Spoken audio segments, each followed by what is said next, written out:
Hello everyone, I am Dr. Rohit Solanki. Today we are going to discuss on T1 T2 relaxation and the image, how the MR machine is receiving this image. So what is relaxation?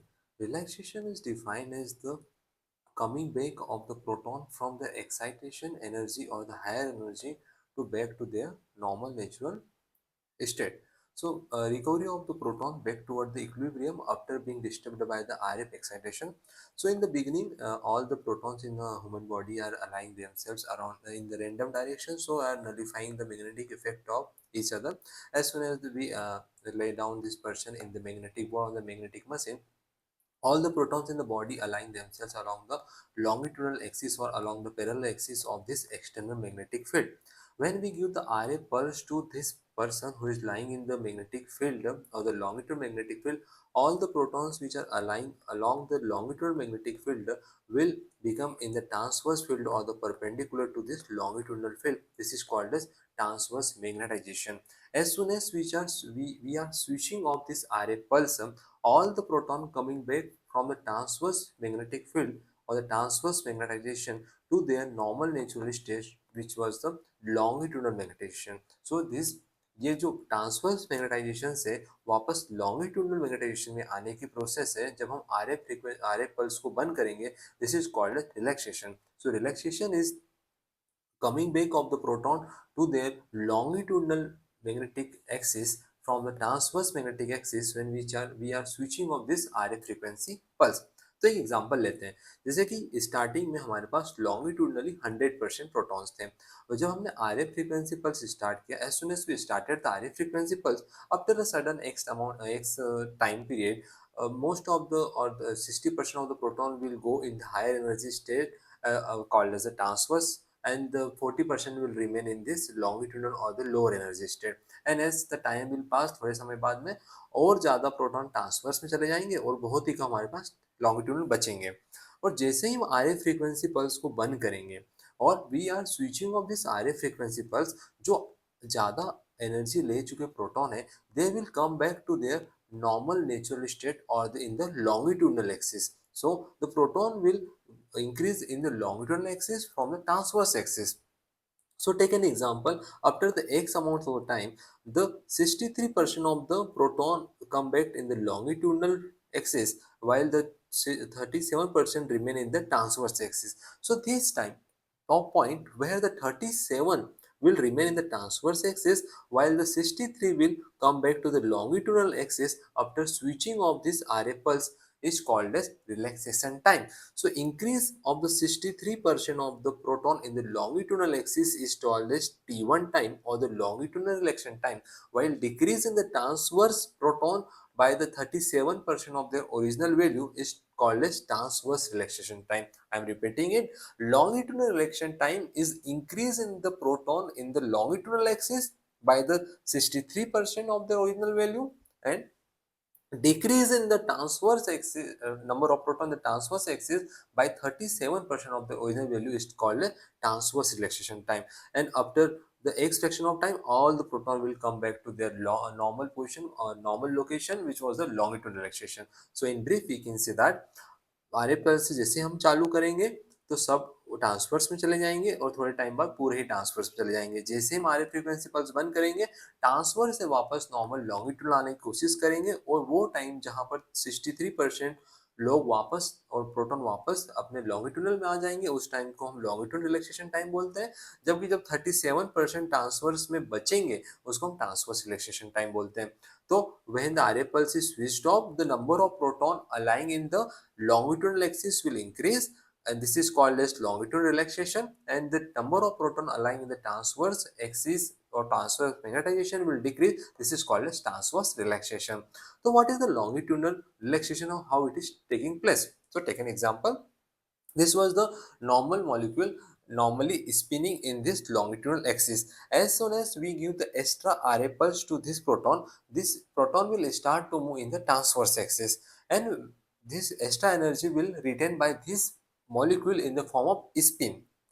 When we will switch off this RA frequency pulse, this proton will release this extra energy to the surrounding, or to the lattice. So this spin is giving its energy to the lattice, that's why, and this proton will come back to this normal longitudinal axis.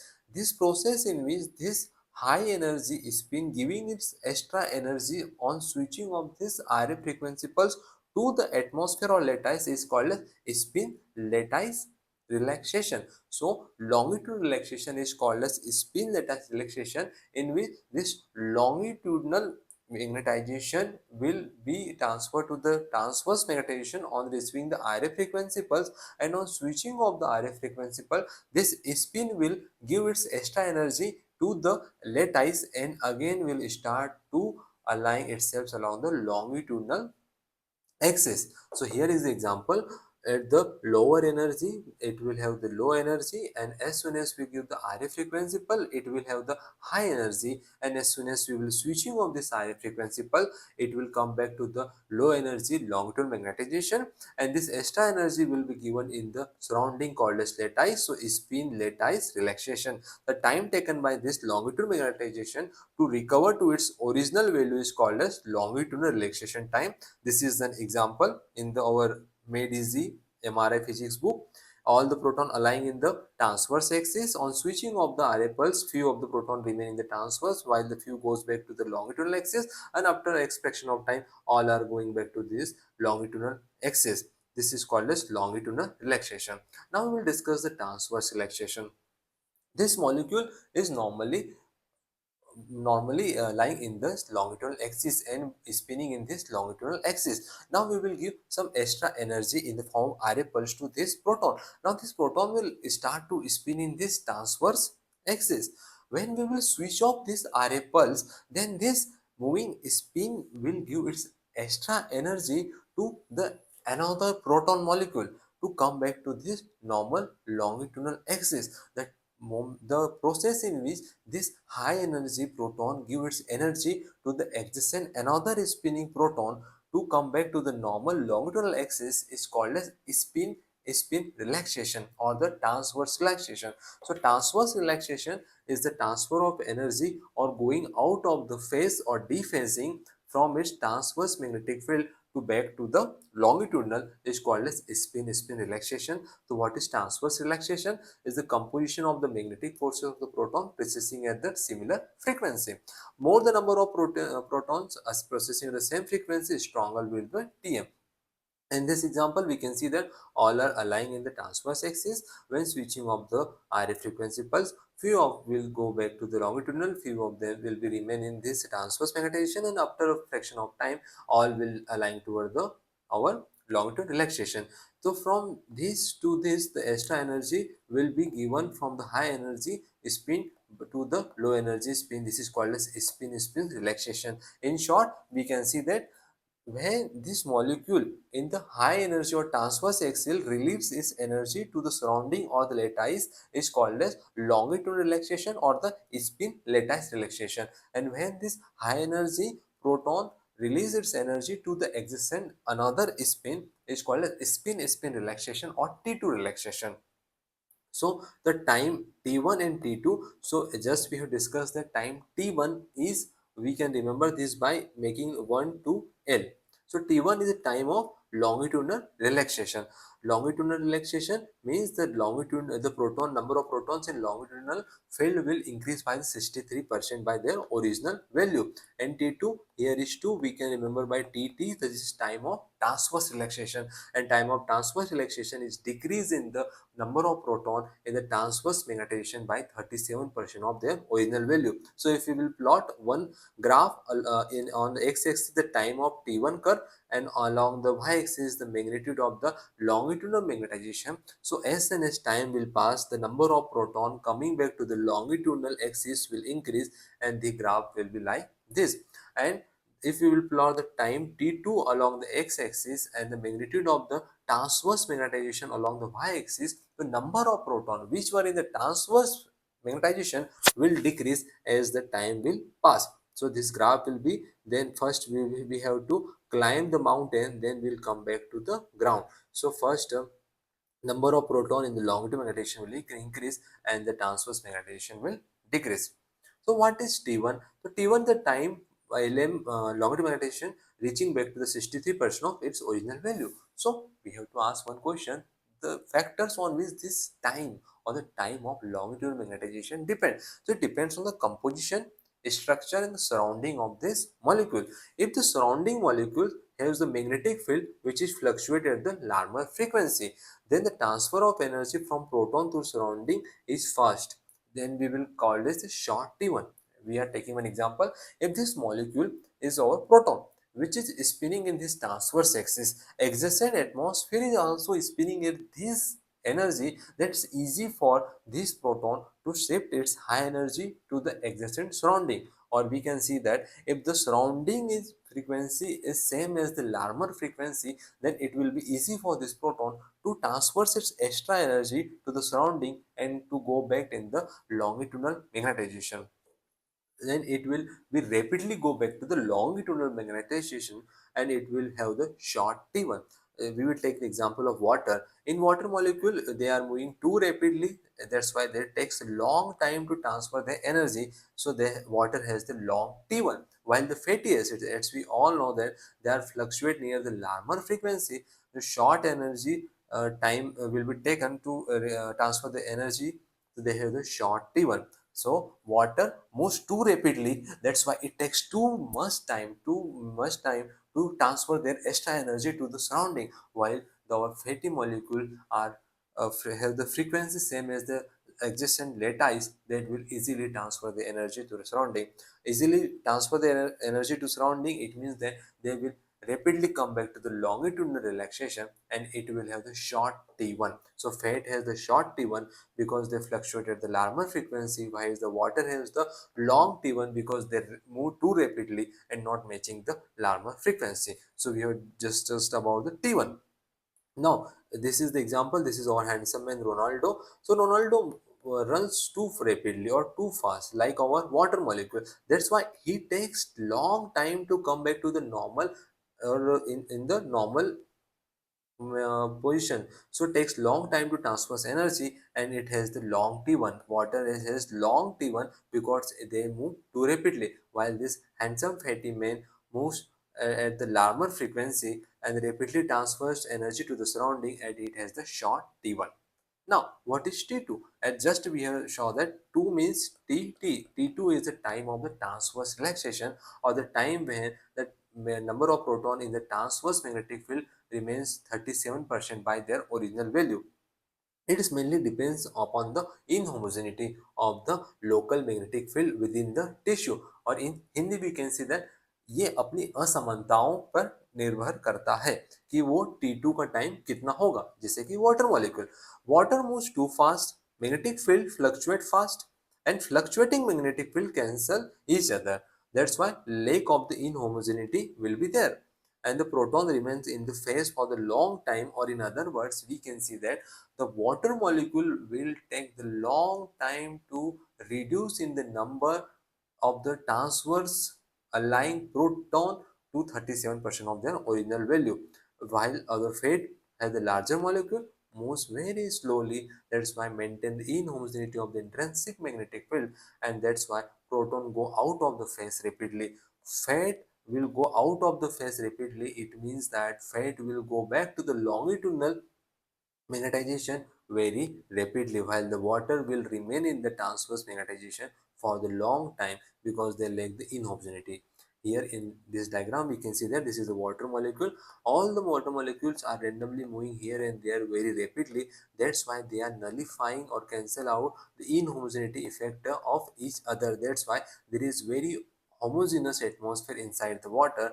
That's why the water has a lack of the inhomogeneity, remain in the phase for the long time, and has the long T2, or the number of proton, 37% of the proton will remain in the transverse magnetic field for the long time. While here we can see that this is a very large bulky fat molecule.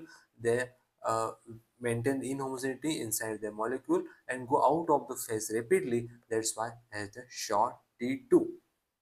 So we just discussed that if only the inhomogeneity of the intrinsic magnetic field help to go back to the normal spin relaxation, we will call this as the T2 relaxation. But if what happen if the in obscenity of the external magnetic field as well as the internal or intrinsic magnetic field both help the proton to go back to their longitudinal axis or the natural normal position, it will call it T2 start time. So T2 start time will be always less than T2 time, because the in T2 time only intrinsic magnetic field help the proton to come back to their normal position, while in the T2 start time both intrinsic as well the extrinsic inhomogeneity of the magnetic field help the proton to come back to their normal location. So one question is there, what actually happens in spin echo sequences? So in spin echo sequences, first we give the 90-degree pulse to all the longitudinal aligned protons. They will come in the transverse axis, then we will give the 180-degree pulse followed by receiving of the echoes or the signal. So we will give the 90-degree pulse followed by the 180-degree pulse, and we will receive the MR signal. Again we will give the 90-degree pulse followed by the 180-degree pulse, and we will receive the MR signal. So time between 190 and the next 90 is called as time to repeat. I am repeating it. On time from first 90-degree phase to the next 90-degree phase, the time is called as time to repeat. But the time between 190-degree phase and the time at when we will receive the signal is called as time to echo. So a typical spin echo sequence consists of a 90-degree pulse followed by 180-degree pulse, and after 180-degree pulse signal echo is received. So what is time of the repeat? Time of the repeat we just discussed. The time of repeat is the between the start of the one RF frequency pulse and start of the next RF frequency pulse, or in other words we can say that 90-degree pulse and the 90-degree pulse. While the time of echo is the time interval between the start of the RF frequency pulse and the reception of the signal echo. Here we can see again the 90, this time is called as time of repeat, 90 and echo is called as time of echo. So now we will discuss that on what factors the T1 weighted image, T2 weighted image and proton density image depends. If time of repeat and time of echo both are short, then we will get the T1 weighted image. If time of repeat and time of echo both are long, then we will get the T2 weighted image. But if the time of repeat is long while the time of echo is short, we will get the proton density image. Don't make it so complicated. Just remember that if everyone is short, then we have the short number, that is 1. If everything is long, we have the long number, that is 2. If the TE is short and TR is long, we have proton density image. So T1 is our longitudinal relaxation and T2 is transverse relaxation time. So how we are getting the T1 weighted image? So magnitude of the longitudinal magnetization actually depend indirectly on the our MR signal. Like in normal, we just discussed that all the proton align themselves along the longitudinal magnetization. We will give the 90-degree RF frequency pulse.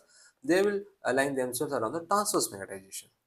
Now we have the two type of the tissues. First, either the tissue with the short T1 or tissue with the long T1. Okay, so short T1, what does mean by the tissue with a short T1? That the proton will rapidly go back to the longitudinal magnetization from the transverse magnetization. Example, if this is our longitudinal magnetization, this green color longitudinal magnetization, this black color is our transverse magnetization, and this is our molecule. If this molecule is in the transverse magnetization, it has the short T1, it means it rapidly goes back to the longitudinal relaxation in short duration of time. And when the next frequency pulse or RF 90-degree pulse will be given, then this rapidly come back to the transverse magnetization and will appear bright.